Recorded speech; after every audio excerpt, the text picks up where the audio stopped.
I'm about to turn 30 in April. And after all these years, I still have no logical explanation for what happened in my childhood home in Chicago. I was 10 years old when it all started. My little sister, Emily, was 7. We were just like any other siblings, bickering, teasing, but ultimately inseparable. But nothing could have prepared me for what we experienced back then. It began with Emily talking about a new friend. Her name was Samantha. According to Emily, Samantha lived across the street, but that was impossible. Our parents were strict, never letting us wander far from our fenced-in yard, and I was with Emily almost all the time. There was no way she had met a neighbor kid without me knowing. At first, I dismissed it. Samantha was just an imaginary friend. No big deal, but Emily wouldn't shut up about her. She told me how funny Samantha was, how they played together when I wasn't around, how Samantha understood her in ways no one else did. I rolled my eyes. "You don't have any friends," I said cruelly. "Samantha isn't real." Emily just stared at me. One evening, I decided to push her further. We were sitting in our shared bedroom, playing with our toys, when I smirked and asked, "Why doesn't Samantha come play with us?" Emily hesitated. "She's busy," she murmured. "Yeah, because she's fake," I scoffed. Emily turned to me, her little hands clenched into fists. Her voice came out wrong, layered, almost echoing in the small room. "Samantha says she's going to get you." A chill ran down my spine. The way she said it, so full of certainty, so angry, made my stomach twist into knots. I ran straight to my mom, telling her Emily was scaring me, but she just sighed. "You two need to stop fighting." That's when things started happening. That night, I couldn't sleep. My Jessie doll sat on my windowsill, nestled among other stuffed animals. It had always been there, its big green eyes staring blankly into the room. But that night, something felt wrong. I kept looking at the doll. My skin crawled. My gut screamed at me to turn away, but I couldn't. And then, its head moved. Slowly. Jessie's head turned to face me in a single, deliberate motion. I squeezed my eyes shut, willing it to stop. When I finally opened them, Jessie was back in her usual position. Had I imagined it? Maybe. But it didn't feel like that. The next day, I was alone in our room, watching TV while lying on my stomach. I had this habit of sticking my feet under the bed and lightly kicking the frame. It was comforting. Then, something touched me. Not a fabric shift, not the bed sheet. A fingertip. Cold, deliberate. It dragged from my heel to my toes, slowly, almost playfully. I stopped breathing. For a second, I lay frozen, my foot still under the bed. Then I bolted. I ran straight to my mom, my chest heaving. "Something's under my bed," I cried. She sighed, following me back to my room. Kneeling, she peered underneath. "There's nothing here," she said. "Stop trying to scare yourself." Wasn't trying to scare myself. But no one believed me. A week passed without incident. I convinced myself I had imagined it. Then, one afternoon, Emily and I were playing with our Barbies. Out of nowhere, she giggled. I frowned. "What's so funny?" She turned to me with an eerie smile. "Samantha got you, huh?" I froze. "What did you just say?" Emily blinked, tilting her head. She murmured, "You just said Samantha got me. What do you mean?" Emily frowned, looking genuinely confused. "I don't know who Samantha is." I felt my stomach drop. I didn't sleep that night, but even keeping the lights on didn't help. Something woke me up. A feeling. Something watching me. My breath hitched as my eyes adjusted to the dim glow of my bedside lamp, and that's when I saw it. A shadow. Small. Childlike, but wrong. Its limbs were too thin, its head tilted too far to the side. It just stood there, watching me. I couldn't move, I couldn't scream. Then, it stepped closer. With every footstep, the air grew colder. My breath came in shallow gasps. I reached for Emily, shaking her awake with trembling hands. "What?" She groaned groggily. I pointed to the corner, my hand shaking, but it was gone. The next morning, I refused to sleep in that room. I begged my mom to let me stay in the living room, but she wouldn't have it. She still thought I was just having nightmares. Eventually, we moved out of that apartment. Life went on. I grew up, but I never forgot. A few years ago, I asked Emily about Samantha. I expected her to laugh it off, to finally admit she had been messing with me. Instead, she stared at me, wide-eyed. "I don't know what you're talking about," she said, her voice barely above a whisper. "Who's Samantha?" I felt the blood drain from my face. To this day, I don't know what happened in that apartment. I don't know who, or what Samantha was. But I do know one thing. She was never imaginary. And I never want to know where she went. Do you believe in imaginary friends, or are they something else entirely?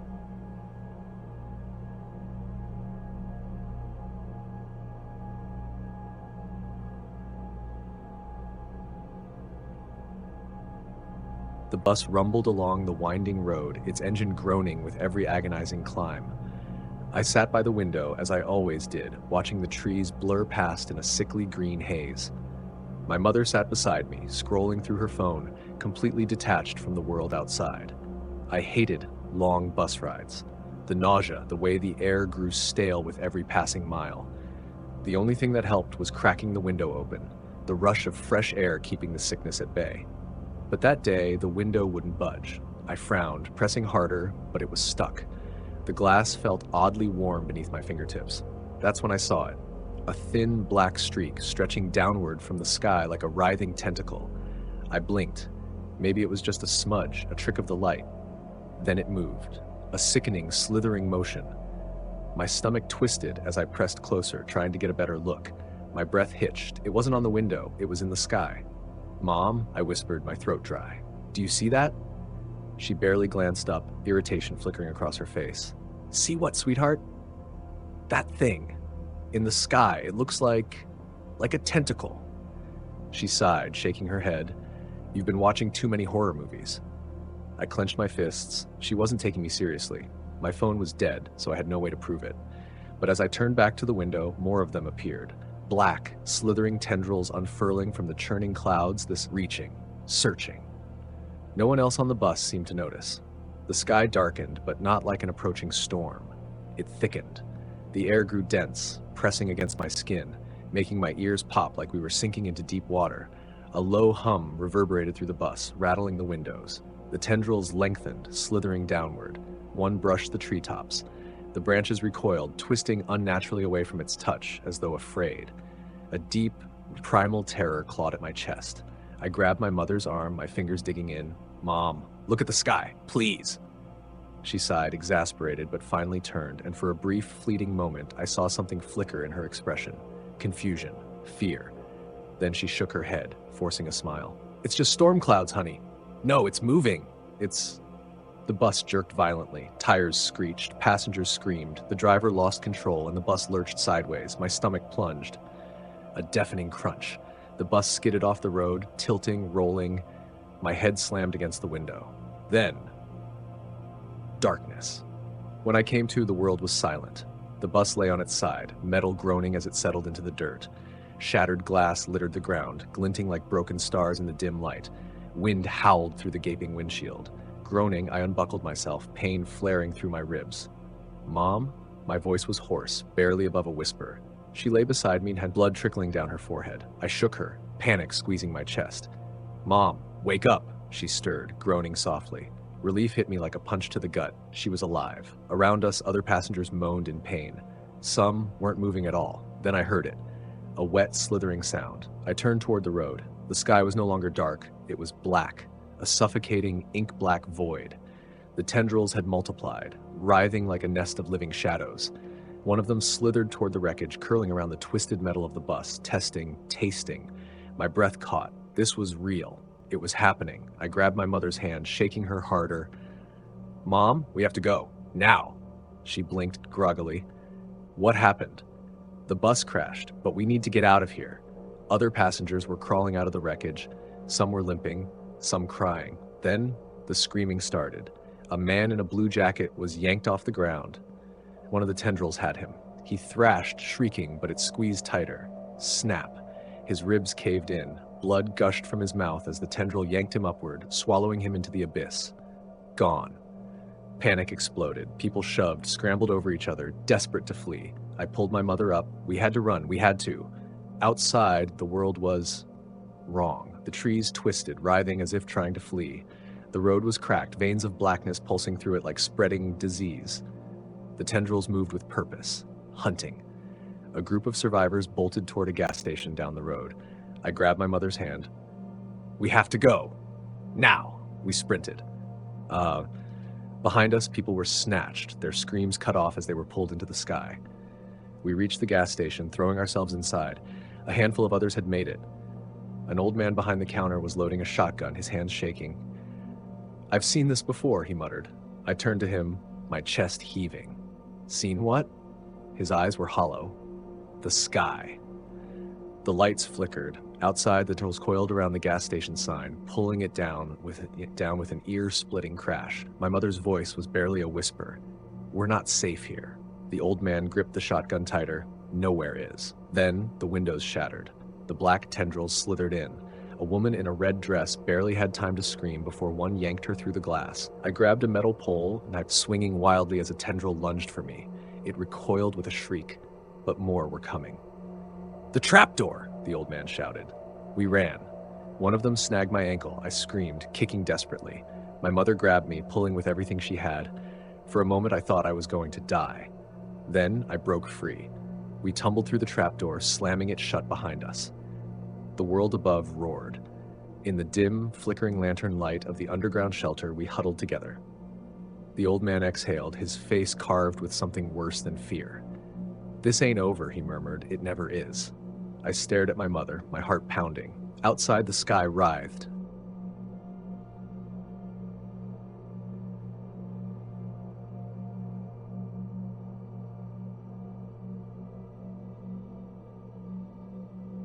I was 10 years old when it happened, too young to understand, too old to forget.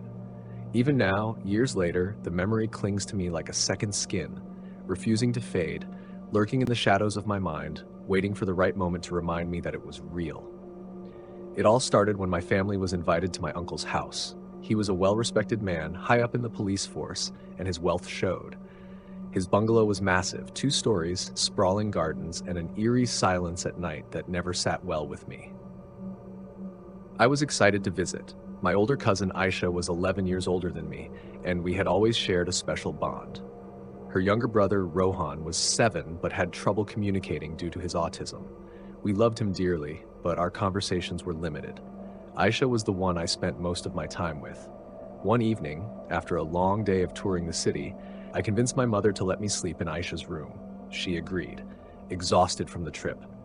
Aisha's room was on the 2nd floor, and unlike the other rooms, it had an attached balcony that overlooked the garden.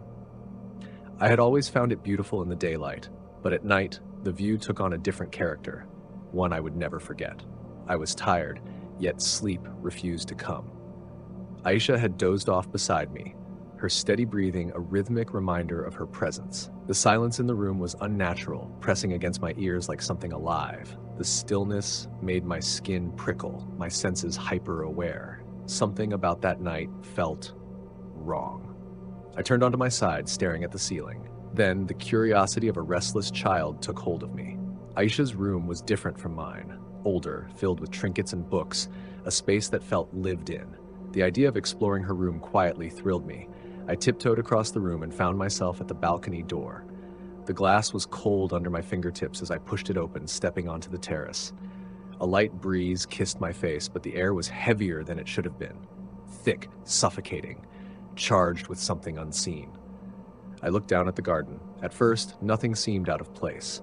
The chairs where my uncle often sipped his evening tea were empty, bathed in the moon's pale glow. But then, a woman. She stood directly beneath the balcony, staring up at me. My breath caught in my throat. She was motionless, wrapped in a black jacket that seemed to absorb the moonlight. Her face was unnaturally pale, her eyes dark voids, empty and endless. And then, she smiled.